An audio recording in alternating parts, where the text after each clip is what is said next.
What's up guys, and welcome to Void of Dust Gaming, your channel for fresh Arena of Valor content. I still got some older videos that have not been recorded during this really nice Battlefield 4.0 update, but I still want to share them with you.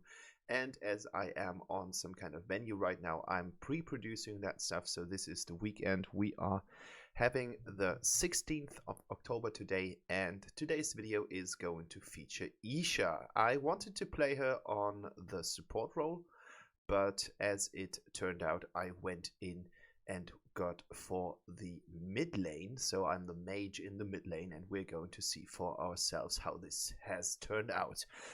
She's not one of the strongest mages right now, but I think she's still fairly competitive.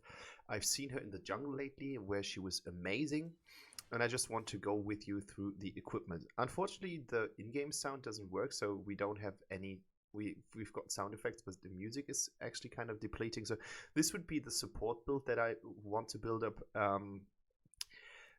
The fact that made me play mid lane would basically feature Boomstick, Hecate's Diadem.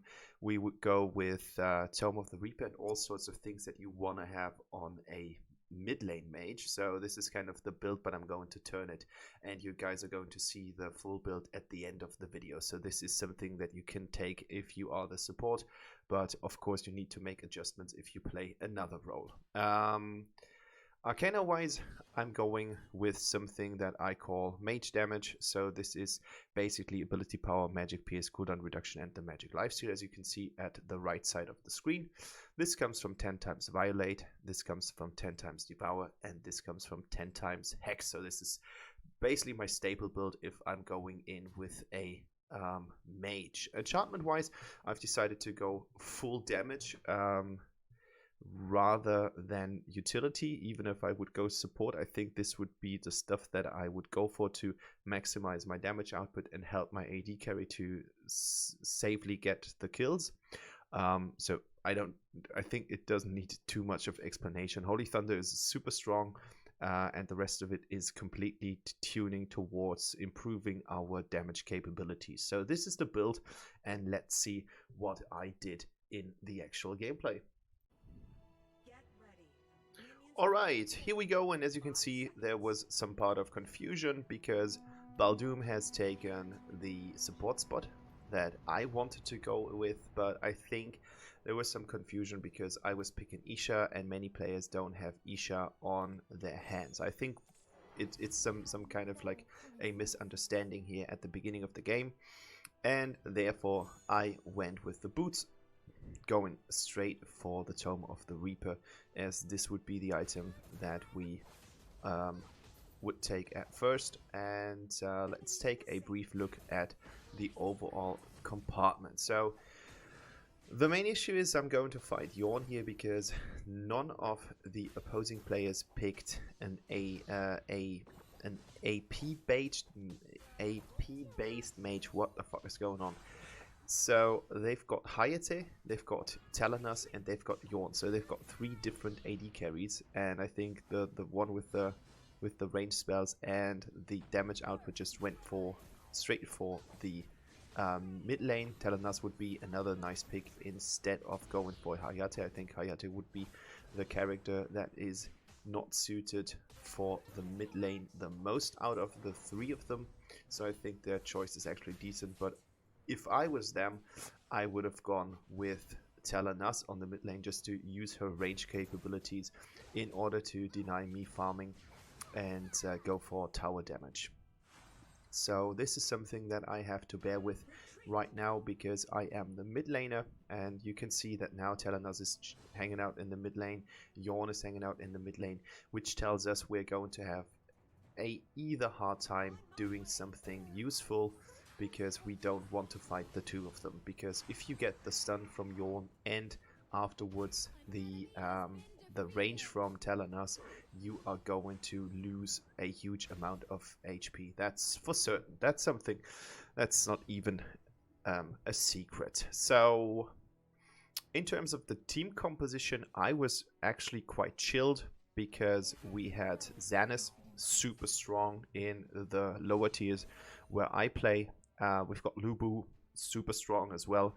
We've got Telenas, which is not the greatest AD carry, but with the combination coming from Baldoom with his offensive capabilities as well as zoning enemies, she's a good pick, or a decent pick as well. So I wasn't really bothering here. I thought we had everything that we needed to get the game into our hands. And on the other hand, they've got Gildur, they've got Yorn, they've got Telenas, they've got Quillen. I think our team composition is way better than theirs. If they cannot play for their strong side, which means that they need to put Gildur up front, and then it's just a damage fest, because they are going to put so much damage into us coming from the AD carries that we cannot withstand that if our front line falls. And they're executing that quite well at the beginning of the game. As you can see, it's 3 versus 3 right now, so 3 kills on their side, 3 kills on our side.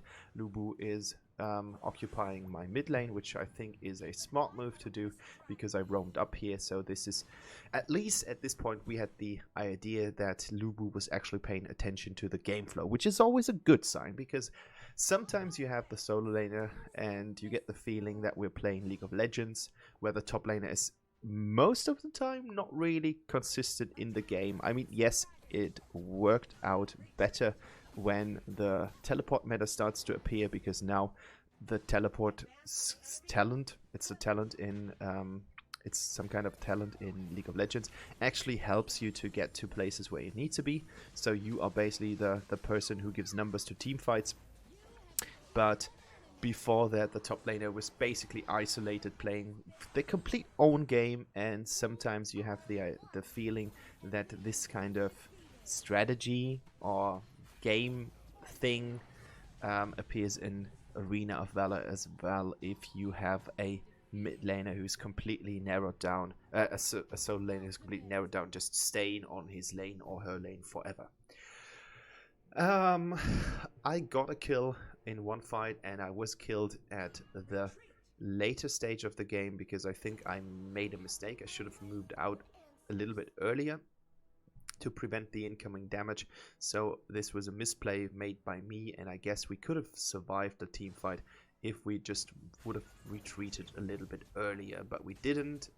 Mistakes were made, things like that do happen, but now we can get back into the game, look for opportunities where we can add numbers to the team fights, and this is exactly what I am doing right now. So Lubu is hovering up the mid lane again, so pretty good map vision here, and I do get Yorn into my ultimate here, and with ease Xanis just removes Yorn from the game. I mean, that was basically I served him on the plate, like the golden plate here, and it was an easy task for Xanis to just jump in and unleash his power to the fullest, which is actually the job that Xanis is best at.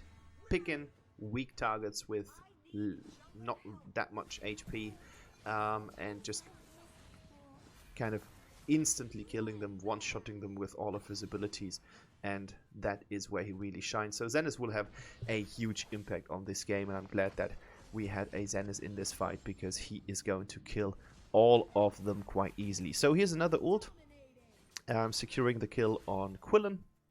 We do get Hayate here, and as you can see, the game right now is pretty much dominated by us. We've got 15 kills already against the 5 kills that the enemy team was able to score here.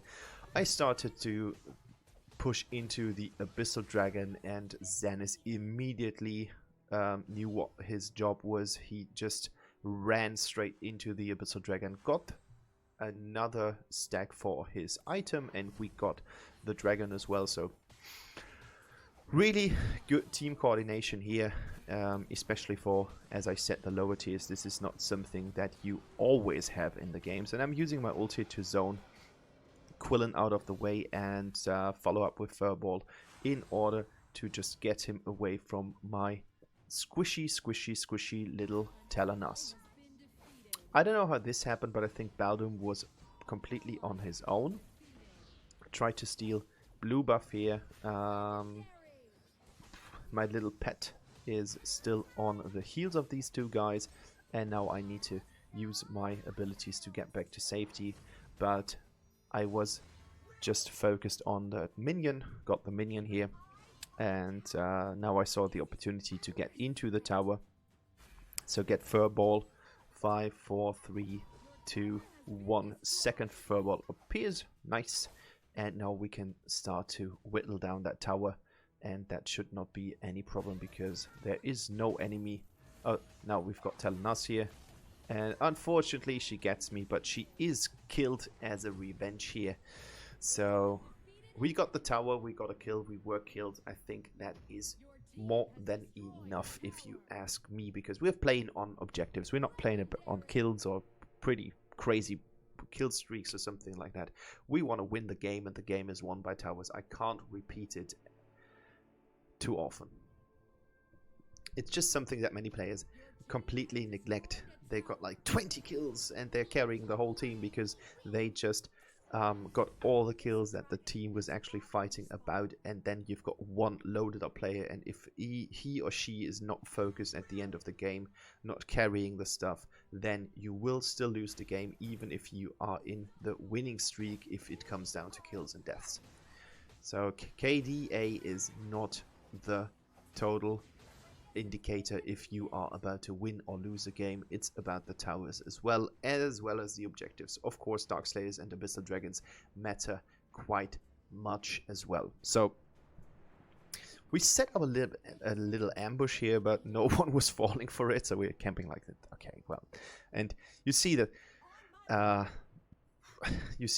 Xanis is already like, okay, I'm not gonna wait. I need to get some kills in here. There was some Hayate running around, and here we go. Hayate has been found. My team is basically just following up. I kind of wasted my ult here for a catch, but I didn't catch anyone at all.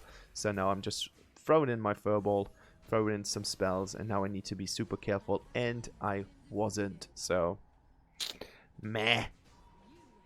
I think it was pretty. The whole game plan so far was just pretty unlucky. I mean, I got my 2 kills. That's completely fine.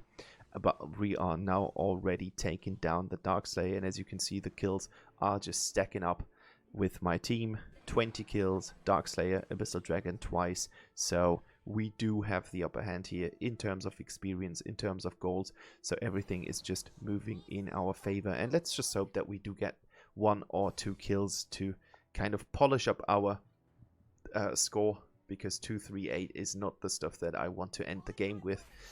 So the plan was now to stay back, focus on the important targets, throw out my ult, catch things, and then just let my team do the work, and everything should be alright. So here we go, 3rd kill, thanks in advance. And now I need to go out, use my flicker here, but I just saw that he was about to retreat. So furball, come back to me. Unfortunately, furball is killed. Was a little bit too slow here, but I think my ability was on cooldown, so I guess that was that. And now I just said, like, okay, well, let's just get some blue buff here. It's going to increase my cooldown reduction, and my team is already starting to battle the towers in the inner circle. So this is it. Yeah, Sage buff has been obtained. I'm level 12 right now, going to start to get some more damage onto those minions to farm some more gold. And the enemy team is already starting to go full defense mode, except for Quillen, who is still, I don't know what his game plan was. He's running around completely aimlessly.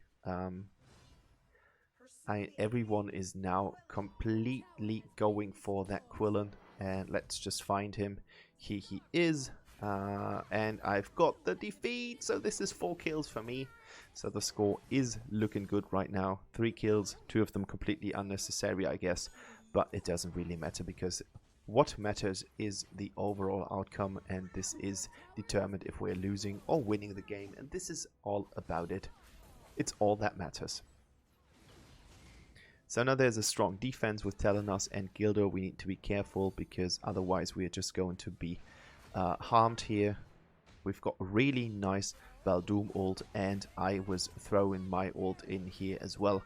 So this was a really nice combo. His ult first, so I completely knew, or I was completely aware that if they would unfreeze or unstun, that I could go in with my ult. Caught 3 of them, got some lovely assists here, and it's just a matter of time before we are going to take down that core. And as you can see, the enemy is full defense mode, and there's not really that much that they can do against it, and now we won the game.